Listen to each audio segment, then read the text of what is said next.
All right. Well, hello everyone out there in Dryden community world. It's Akemi Sessler, your principal, and I'm so grateful and happy to have Adam Harris. He's our district head of communications and storytelling. He's going to be our moderator for this evening and help keep track of any questions you may be having. We wanted to offer this opportunity to our parents. We know you're receiving so much information from our schools and our school district about hybrid and remote and how and when things are changing. So we're sure you have lots of questions on your mind. So please feel free to type them into the chat box. And then Adam is going to just moderate them, and as they flow through, he'll let me know and we'll discuss them.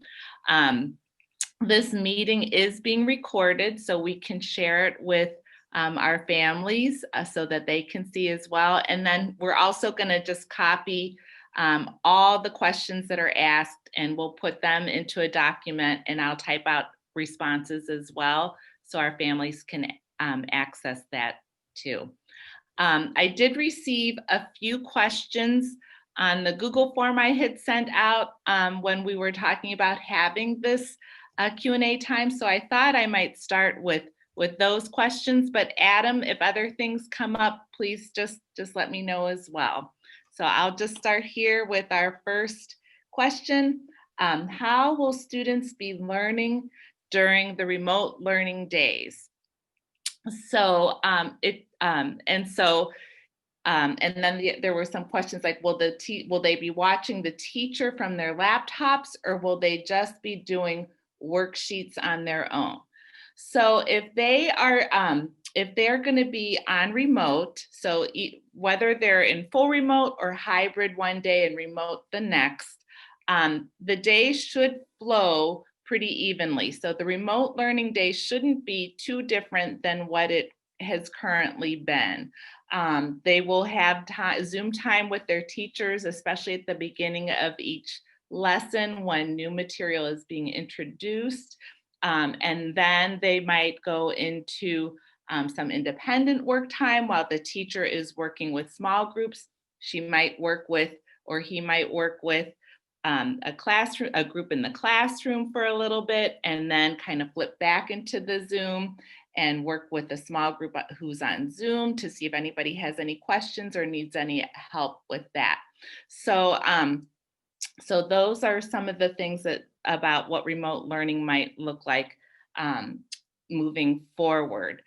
We certainly want to make sure that there's a balance in the amount of Zoom time that our students are experiencing, because we don't want them or our teachers to get too fatigued.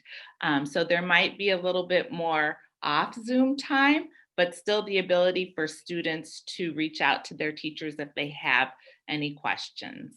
Some other questions I had were, how will students be attending their special classes? They will go to their special classes. They will go to art. They will go to music, in the music room, in the art room, in the PE room, in the LMC, just like they have always done. Those are our students who are in hybrid.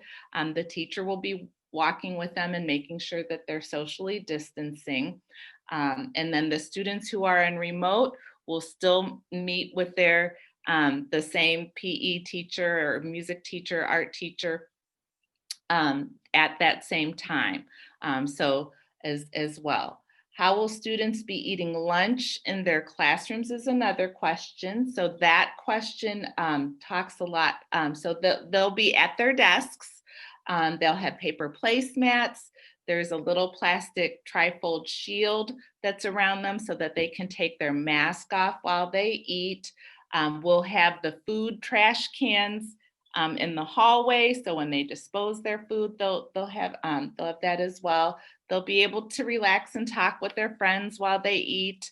In the classroom, there'll be an adult supervisor in the classroom. Everyone's expected to bring their lunch. We're putting little hooks on the sides of the desk so that they can hang up their lunch box on the side of their desk when when they're done eating. I didn't know that. That's Um, cool. so we have that going too. And then when they're done, we have a little system set up so that one student at a time will go get a paper towel. When they leave their desk to get the paper towel, the supervisor will put a little cleaning spray on the desk, and then the student will wipe it down. So that's what we have going on for lunch.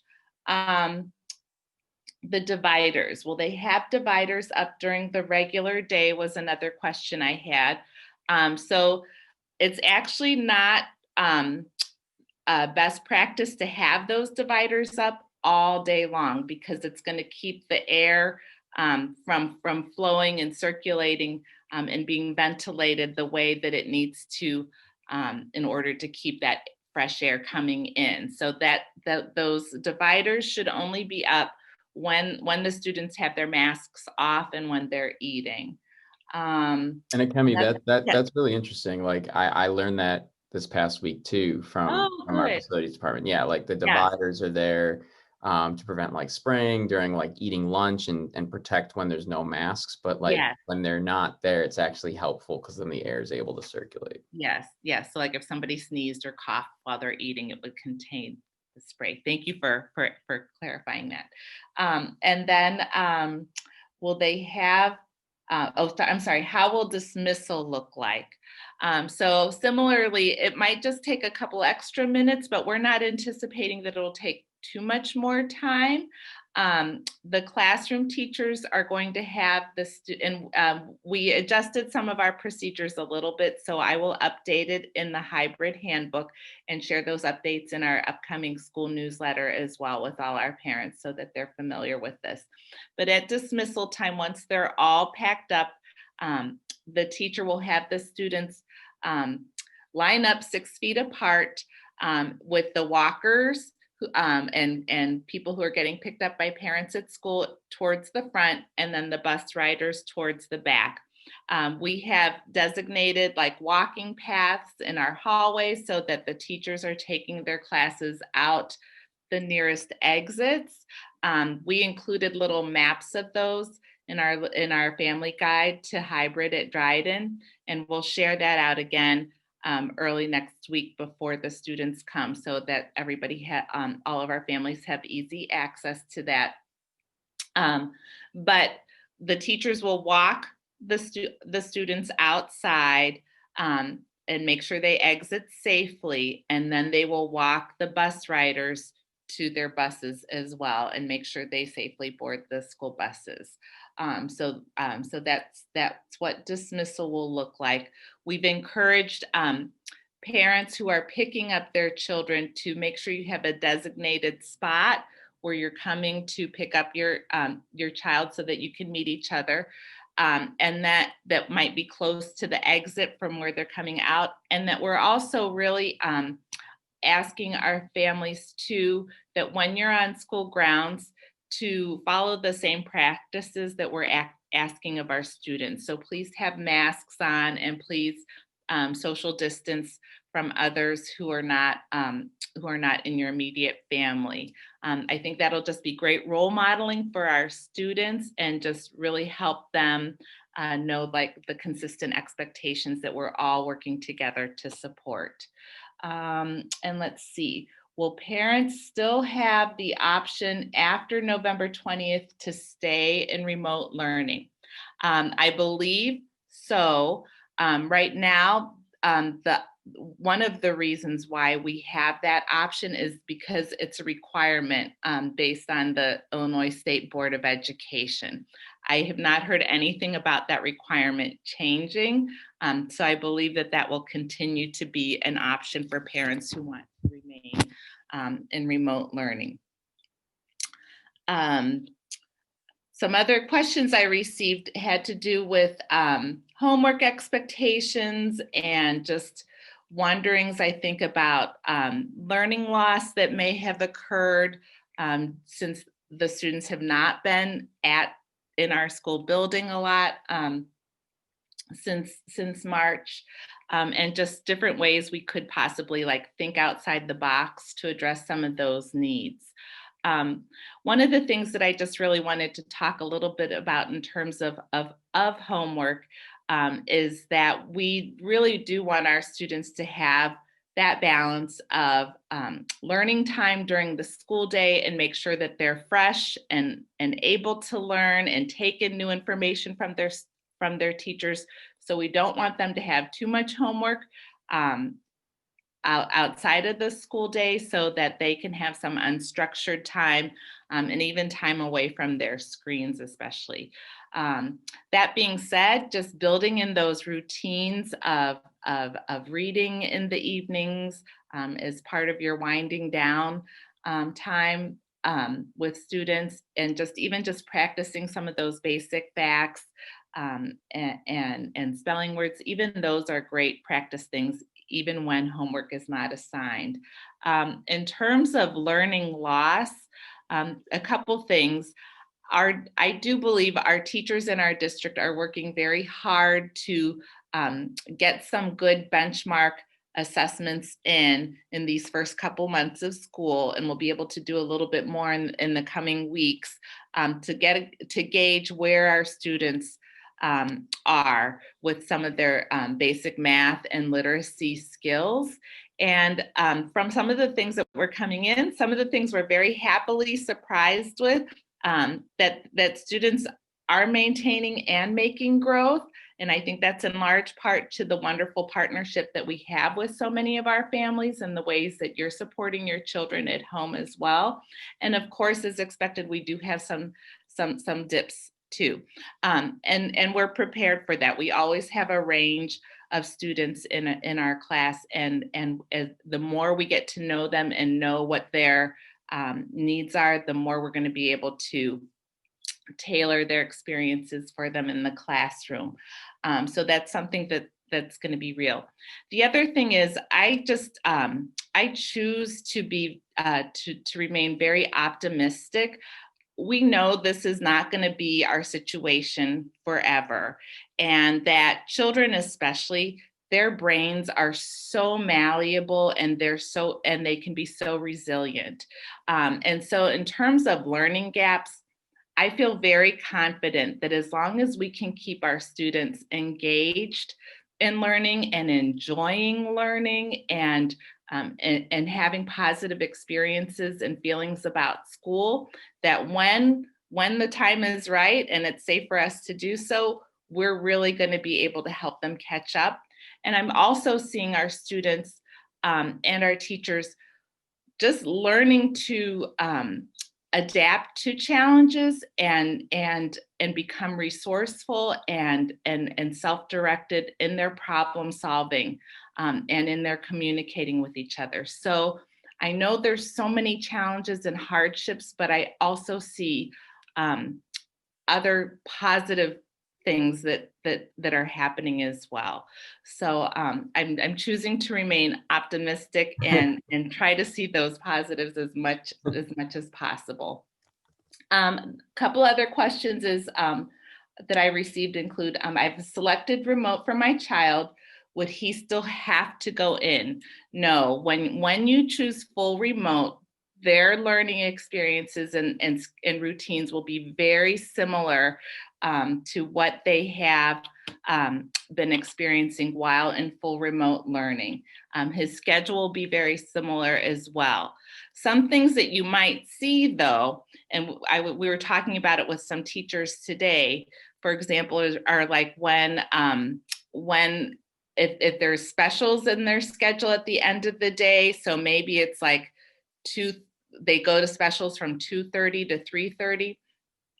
Sometimes the teacher is going to try to wrap up the classroom teacher will wrap up the time with the whole class before the kids go to that 2:30 special. So they might have their little wrap up meeting and talk about what's going to happen the next day.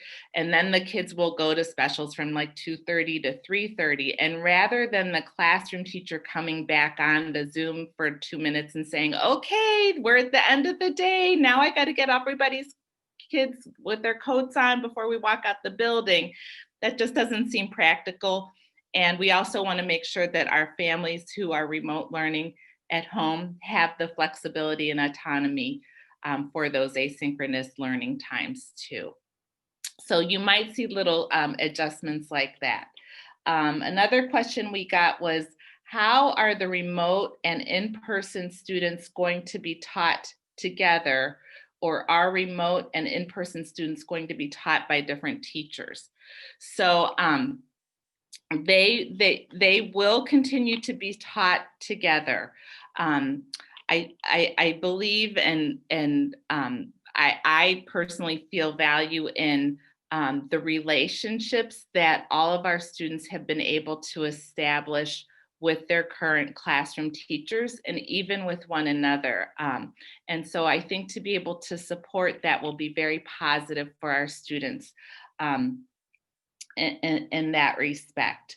And so what you might see during a lesson for students who are in hybrid and remote is you might see the teacher starting the lesson where she's talking and teaching to both students simultaneously. So she might or he might be on Zoom so that the students who are in remote can see and participate in the same instruction that the students in hybrid are. And then once the teacher has kind of gone over the new content for the lesson and checked a little bit for understanding, she might say, I'm going to go with one group while the other one works on some independent practice and or choice work, and then flip flop. So that might be a typical way you might see the teachers working with students who are both in hybrid and remote. And really, that's not too different than what happens when the teacher's in the classroom with all of the students together. The teacher it's typical for the teacher to provide instruction to the whole group first, new instruction, then start to work with small groups while the rest of the class is working on either independent practice or some choice work. The last question I have on here talks about being new to the school and their child riding the bus. How much help will the children have at school from the bus to lining up to get to their classrooms? So especially in the first weeks of when students are on site, we have all hands on deck outside. So all of our staff is outside to help. There will be every day staff supervisors who will meet the students at their school buses. The school bus drivers do not let the students, are not supposed to let the students off the school buses until the supervisor is there. And the supervisor will check to make sure the students are wearing their masks and that they're social distancing as they're walking to their places in line. And then in the first weeks of school, we'll have additional staff help the students figure out where they are lining up. I will send home the map again that shows which door and where the different classes are lining up. We have orange spots spray painted 6 feet apart for each line. So the students will know where to stand when they're in line when they come to Dryden. Additionally, especially if your child is young or new to the school, if you're able to do it on the weekend or in the early evening, if you're able to walk or come by our school grounds and actually look for the door and where the lineup is, it's a great way to help your child feel a little bit more confident and prepared for those first days when they're here.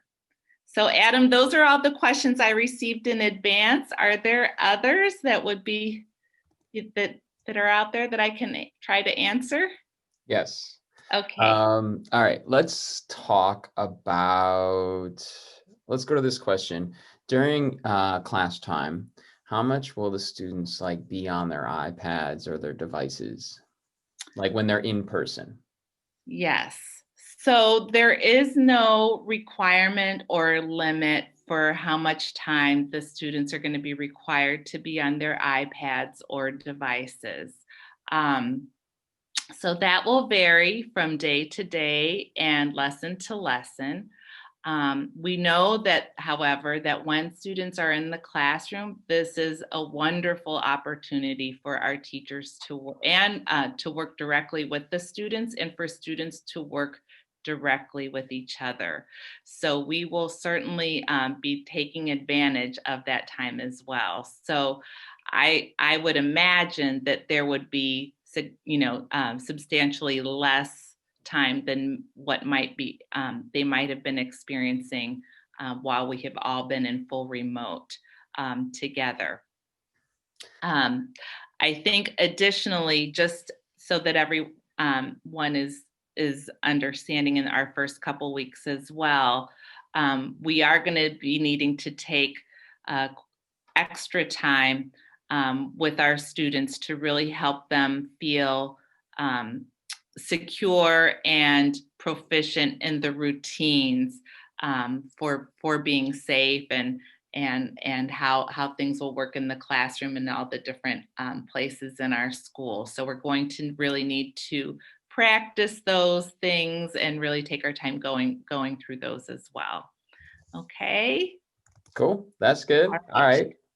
right. Okay, so let's talk about close contacts, quarantine, health, things like that. So here's a situation that we could probably build on. If a student at one of the schools is quarantined for 14 days, so let's say a family has a student at Dryden and a student at South, for example, right? If a student has if at one of the schools is quarantined for 14 days for close contact, are the siblings also required to quarantine? So if it's based on I guess it depends on who the close contact was, right? So, right, we follow the IDPH guidelines for exclusion, and so if both students were a close contact of someone, then they both need to quarantine. However, if there was at Dryden's, say there was one student at Dryden who was exposed to someone at Dryden, so the Dryden student was the close contact, and the Dryden student has a sibling in another school. The sibling was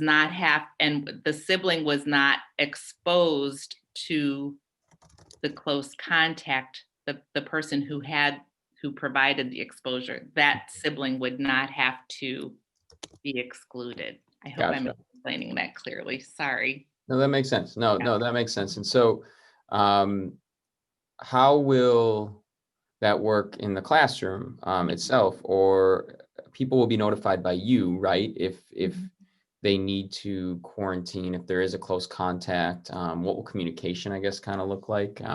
Yes. Yep. Yeah. So whenever somebody needs to be quarantined, either our school nurse or myself, you will be contacted and notified of that. Everything is we're keeping everything documented very carefully, and monitoring when those exposures potentially would have occurred and how long people would need to quarantine for, and who would need to be quarantined. We would need to find out who would potential close contacts be, all those different things. Yeah, that's something that I think, from my perspective here at the district office, is like taking extremely seriously, right?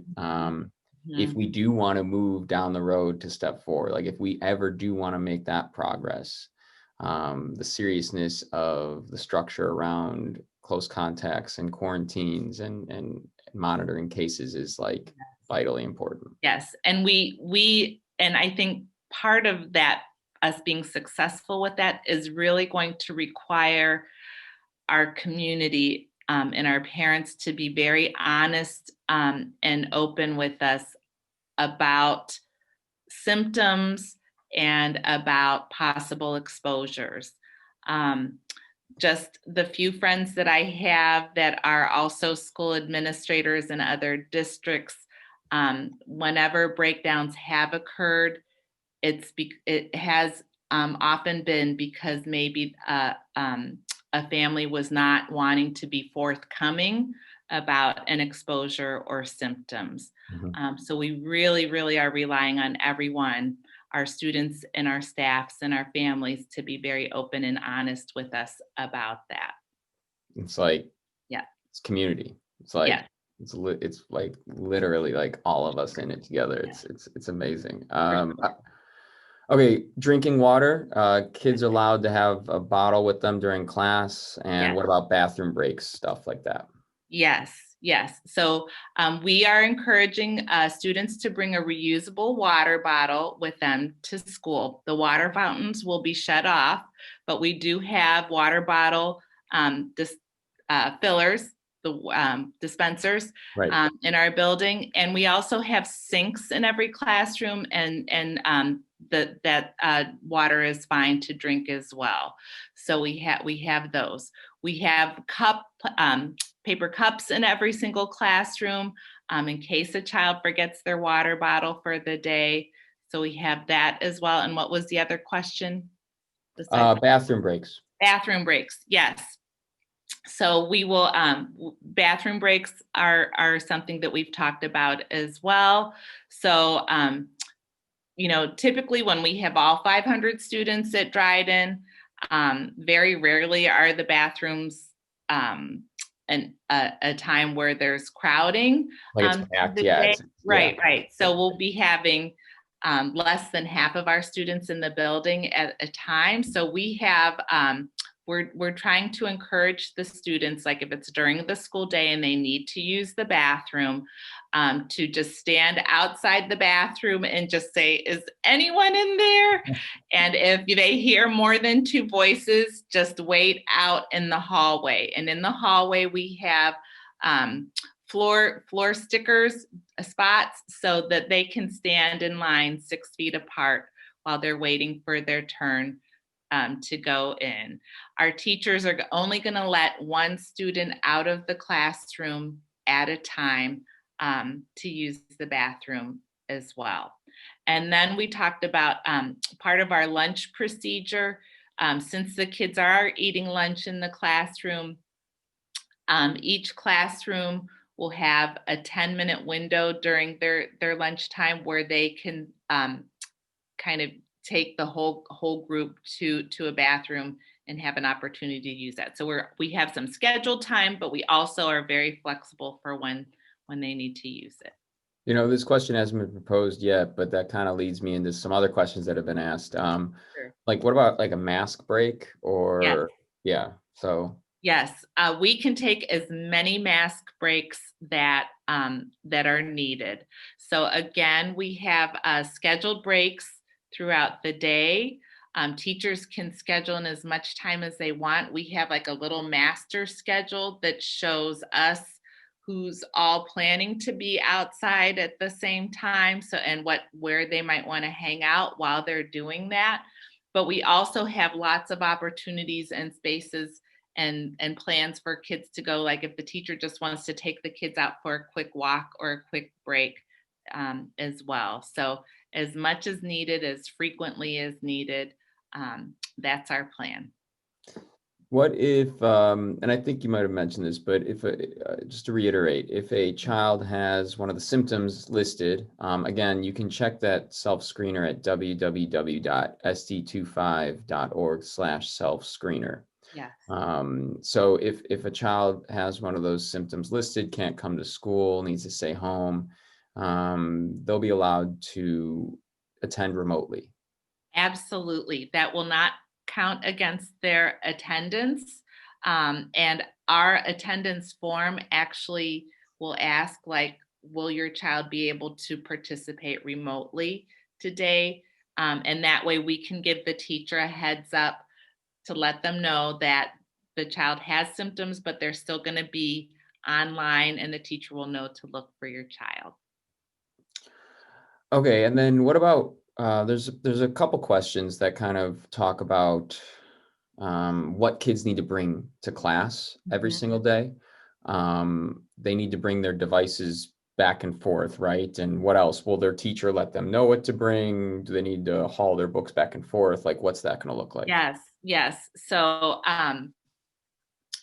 Yes, they will need to bring their devices every day and their chargers. I'm not so sure about the primary grades needing their devices every day. It may vary. So our goal is for our teachers to give our parents as much advance notice as possible. But they are going to have to bring a lot of their supplies back and forth every day, because we cannot keep them in the desks overnight. We only have enough desks in the classroom as there are Um, going to be students, mhm, and the tops and the insides of the desks get wiped down and disinfected every night. So we can't leave anything inside the desks. So it might be a heavy load that the kids are going to be having to carry back and forth. When I talked to the kindergarten teachers today, they said they feel like a backpack will be sufficient. But when I looked at the fifth grade team, they're putting together like a little cheat sheet. Their list was quite substantial. Also knowing that we're encouraging kids to bring a beach towel to sit on outside.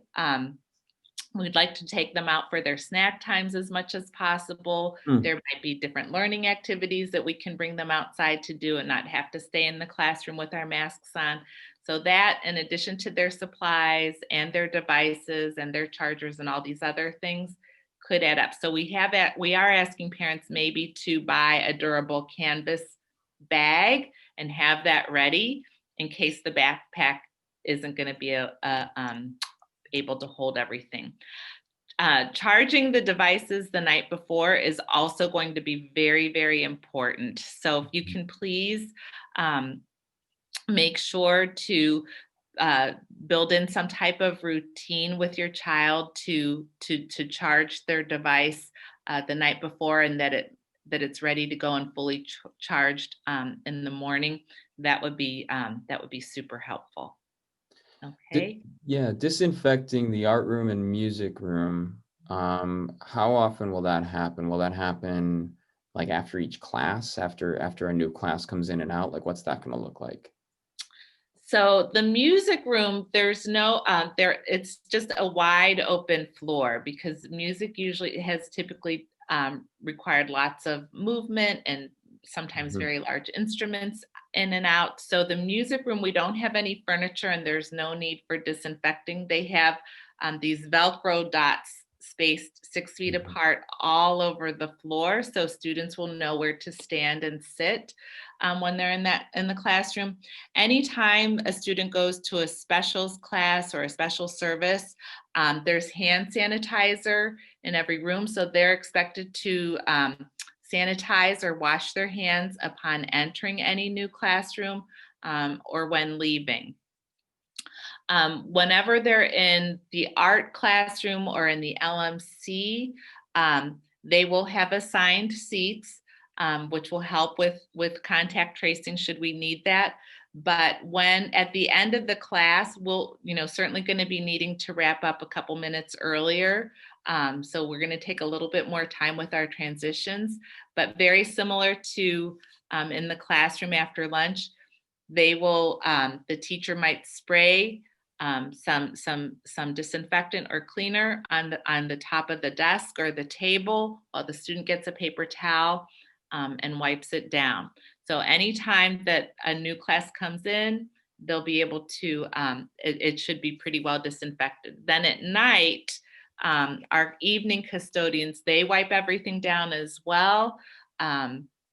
And they have a certain, I can't even remember what it's called, but it looks like a little Ghostbuster pack, and they spray the disinfectant all over everything, so it sits on everything and really does its job for that too. So they do that every night, and then our daytime custodians, they have increased times and frequencies where they are wiping down. Um, Frequently touched areas in the bathrooms as well. So that's really been increased too. I kind of it's weird. I had the thought today that I wanted to watch Ghostbusters. So thanks for bringing that up. Well, Okay. so if a child has symptoms like a fever or something like that, what needs to happen before they can come back? Like, do they need to get a negative COVID test, or like how can they come back? Um, Yes. yeah. So our nurse will work with each family on a case by case basis, and there are specific guidelines for when it's symptoms versus a positive case versus being a close contact. And so there are rules for quarantining and so forth. If a child has symptoms, the parent will have to pick up the child. They will be able to come back either after quarantining for 14 days, or if they have a negative COVID test result, they can come back further sooner, as long as their symptoms have improved. If they don't have a negative COVID test result, if the doctor can provide documentation of an alternate diagnosis, Mhm. that also gives the child permission to return prior to the end of the 14-day quarantine. Yeah, cool. Good answer. Yeah. Okay. All right, let's see. Okay. Just kind of going through like drop off and pick up again. This is the specific question. For parents that will walk their child to school, where should parents line up for the dismissal? Like, where should they all stand for the At dismissal? dismissal. Yeah. So certainly give us space so that the kids can exit the building. I would certainly want you to communicate with your child where you would want to meet. So parents can stand, I would say, sort of close to the exit or near the sidewalk. Um, you know, I guess to talk through a little bit about the parking pieces as well. Our parking lot will typically be closed once the school buses arrive, because we don't want the cars to try to get into the bus lane or past the bus lane. Mhm. And there's no parking on a big chunk of Dryden Place in front of our school. So if you are looking to park and meet your child in front of the school, you could park in the Southminster lot and walk down, or try to get here a little bit early and get into the lot that way. But to really just look at which exit your child is going to be dismissed from, and maybe pick a spot for you to let your child know where you'll be standing to look for and for them to look for you at that time. Okay. Great. We have about 9 more minutes. We have a few more Okay. questions. Sure. So okay. Let's see. Okay, so this is like 3 questions. So all right, will paper be used in the classroom? That's the first one. Mhm. Yes, yes. Yes. Paper can be used in the classroom. Um, I think the guidance we have is like, as long as you keep your hands really clean, um, that we shouldn't it shouldn't be an issue. So yes, paper will be used in the classroom. Will children be able to check out a book at the LMC? Yes, yes. And our LMC director, Beth Kovacic, she just went through the whole process with me, and she has a procedure for kids who have LMC on the day that they attend school, kids who are in hybrid but they have LMC on the day that they're not here, and then for kids who are in full remote. So she has so kids who are here on their LMC day will be able to go into the LMC and have book checkout. They have really are having lots of books standing up and facing forward, so that kids can see the books and pick them, so that there'll be less touching through the books as they're looking at them. Yeah, it's amazing what they Yeah, so they have that. Kids will be able to check out books, more books than they typically have been in the past, just because in case it takes them a little bit longer to get back and do the circulation.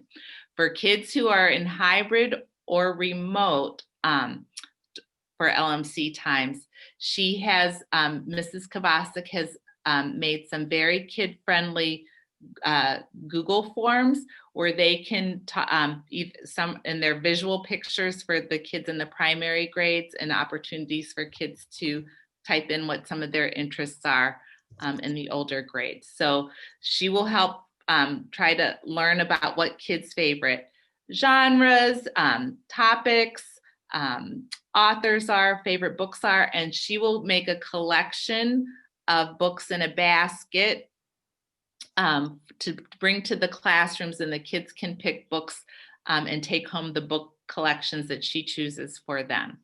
For kids in remote, she will prepare books for the kids to pick up at school. And of course, if you're having a hard time coming in to pick them up, we will do whatever we need to do to help make sure your kids get books from the LMC. So regardless of what day LMC is and whether you're hybrid or remote for LMC, we will help you get some library books for your kids. Will there be class parties? Like for Halloween, I'm assuming. I think it's like something like that. Like, yeah, like, okay. yeah, let's say. So, okay. Yeah. So we're certainly planning for celebrations and things like that. In terms of class parties, we'll be working through that with our PTA and classroom teachers on a process. I think some things that we've talked about right now are the costume changing thing is, I think, something that we're a little bit wanting to make sure we're careful with and safe with. So we're thinking like maybe the 29th and 30th of having like dressing up in orange and black or Halloween t-shirt at school, but then the kids who are remote maybe can dress up and we can play some games with the kids that are dressed up in their costumes. And we're certainly planning for different themed activities. So we certainly want those days to be festive and fun, regardless of whether there's like a party or not. And we want all the kids, regardless of whether they're in the building or remote, to feel part of those festivities with us. What if a child forgets a mask? We have extras here, so that's not a problem. Yep. Okay. Are kindergartners allowed to bring snacks, or is that just for first grade and above? Yes. So at Dryden, we've decided to continue with the snacks. They are even in kindergarten. It's a fresh fruit or vegetable in its own skin. So it should only take a few minutes to eat it. It's a nice healthy habit, I think, that we're trying to promote and for all of our students. All right, that's great. Energized. Yeah. Okay, so here's a specific question, but I think I can make it broader that kind of applies to more people. So sure. This parent's wondering, my children have braces. They've been asked to brush their teeth after lunch. Should we not send them with brushing supplies and do it at home after school instead? And I think that's kind of like even bringing it broader, like, should they bring things unnecessarily if they can do it at home, I guess. Yeah, you know? Yeah. I think that's a great thought. So I don't think, even when we're not in hybrid, it's very unusual if kids who have braces are brushing their teeth at school. If that's something that your orthodontist or your dentist really wants them to do, we can work out a plan with our health office. Otherwise, I don't know, just drinking water to help flush out some of that residue and then brushing your teeth as soon as you get home. Maybe that might be an option that your child and you might feel comfortable or safer about as well. So anything that you're wondering about, we certainly want you to reach out because we certainly want to work with you on that and help make it safe for your child and comfortable for your child, as well as everybody in the class. Yeah. Last question is about MAP testing for remote students. Yeah, talking about MAP testing for remote students. Yeah, I think there's going to be communication coming out from our from our district assessment coordinator in the next day or so about that. So we will be able to do. It sounds like any issues that were being experienced with MAP earlier when we were first attempting or aiming to do MAP assessments remotely have been figured out by NWEA, the company that provides the MAP assessments. So students should be able to take them remotely, and will be able to continue with that practice for kids who are in remote learning. Okay, great. Okay. Yeah. Good job, Akemi. Is there anything else? Yep. And so thank you so much, Adam, for helping with this. I really appreciate you helping to moderate the questions so I can focus on our families here. So thank you so much. And of course, to all of our families, thank you for joining us tonight. As questions and worries come up, please know we at Dryden we're all here for you. We want to know that we want to support each and every one of our students to the best of our abilities, regardless of if you're here in our building or remote. Your child's safety, their well-being, and their academic learning, all of that's super, super important to all of us. So please, please, please, please keep in touch with us and reach out if there's anything we can do to help your family out. Thank you for joining us. Thank you, Adam. Bye, everyone. Bye.